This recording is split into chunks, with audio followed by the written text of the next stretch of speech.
Hello दोस्तों, नमस्कार, प्रणाम। आप लोग कैसे हैं? उम्मीद करते हैं आप लोग अच्छे होंगे, स्वस्थ होंगे, मस्त होंगे। और दोस्तों, हम एक सोहर गीत लेके आए हैं। आप लोग को जैसा भी लगे आप लोग लाइक शेयर कमेंट जरूर करें।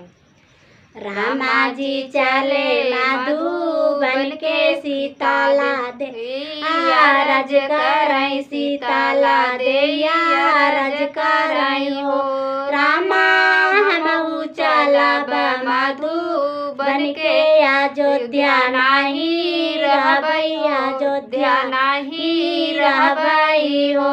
रामा हमहु चलब मधुबन के अयोध्या नहीं रहबई, अयोध्या नहीं रहबई हो।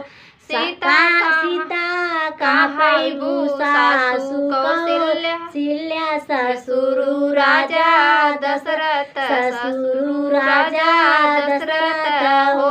सीता कहाँ पैबू सासु कौशल्या ससुर राजा दशरथ, ससुर राजा दशरथ हो।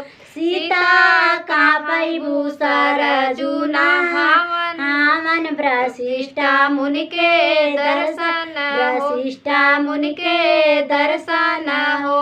सीता कहाँ पैबू सरजुना हावन वशिष्ठा मुनि के दर्शन, वशिष्ठा मुनि के दर्शन हो।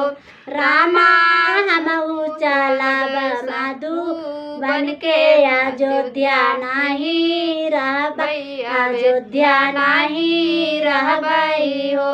रामा हमहु चलब मधुबन के अयोध्या नहीं रहबई, अयोध्या नहीं रहबई हो। रामा छोड़ देबई सरजुना हावन वशिष्ठा मुनि के दर्शन, वशिष्ठा मुनि के दर्शन हो। रामा छोड़ देबई सरजुना हावन वशिष्ठा मुनि के दर्शन, वशिष्ठा मुनि के दर्शन।